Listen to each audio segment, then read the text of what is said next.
So this is a video about the Sabbath, the mystery of the Sabbath. It's actually a mystery, and we can just read this little section here.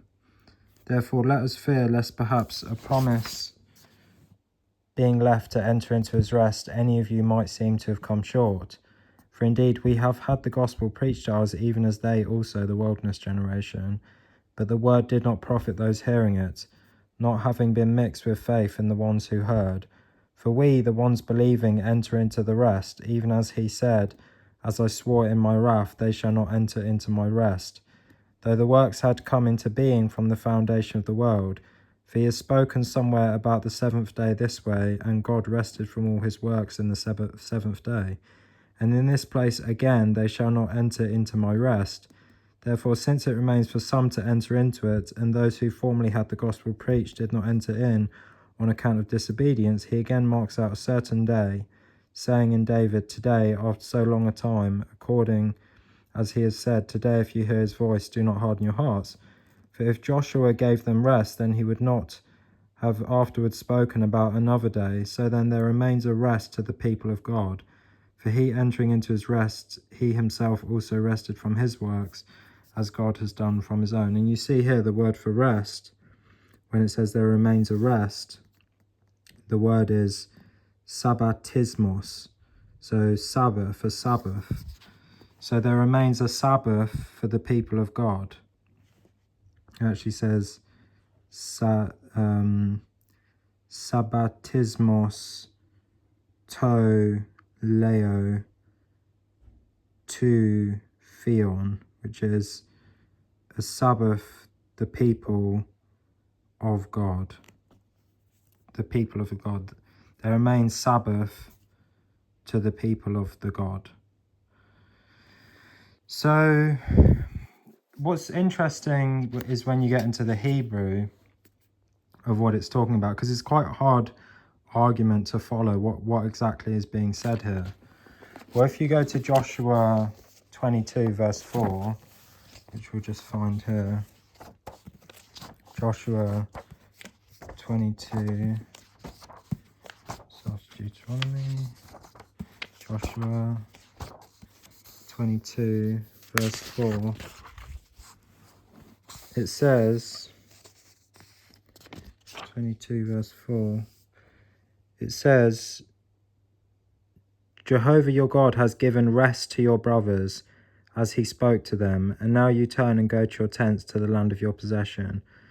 So the word for rest is nuach, which is also in Exodus 20 verse 11, where it says that God rested on the seventh day.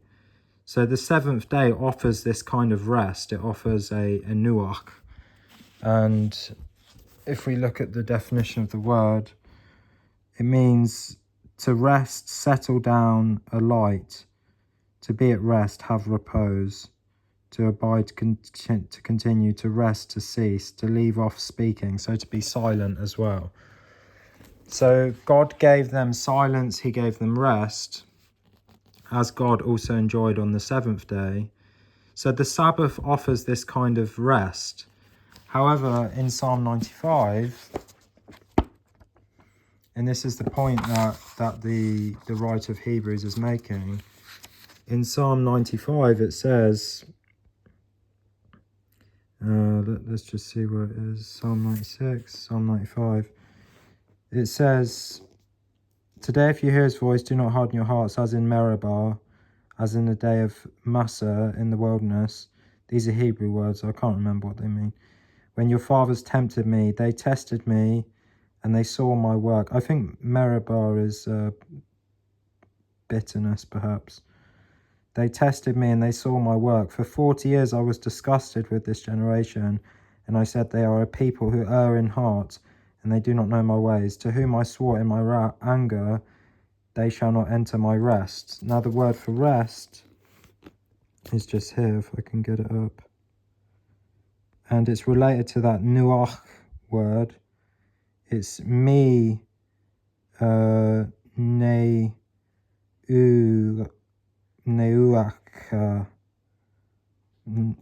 It's quite hard to say. I'm not going to even try, but it's the root word in it is related to Nuach.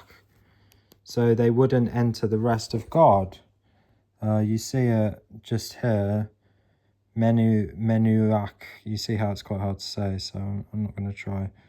But it's in Psalm 95, verse 11, as you just see there.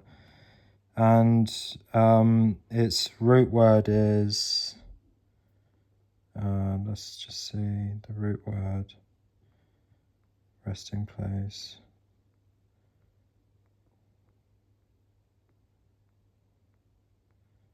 Should say the root word somewhere. Let me just find it.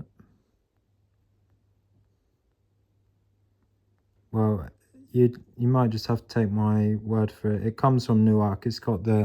It's clearly got it's the feminine form of Manuach, which comes from Nuach. You can see there. So it's just the feminine form of the masculine, which is coming from Nuach. So what God is really saying is, and I believe what the apostle is saying in Hebrews, when he says, today, if you hear my voice, that there's the ability to enter a rest, which was never granted before. It was never granted to Josh in time of Joshua, because Joshua gave them Nuach, or God, Jehovah, gave them Nuach. He gave them rest through Joshua. But then later on, through David, he says, today, if you hear my voice. So you notice that there is a day that is marked where there's a rest to be given. So this is the mystery of the Sabbath. This is the mystery of the rest that Messiah brings, that is higher than anything that ever was given in the Old Testament. So even though God rested on a certain day, and he had Nuach on that day, he rested, and though Joshua brought Nuach and they rested, God later says in the Psalms that today, if you hear my voice, do not harden your hearts, because I swore in my wrath that they will not enter my rest, my menuach. So yeah, I just think that's really interesting. You can think more about it actually, but that's all I got to say for now. So may God bless you.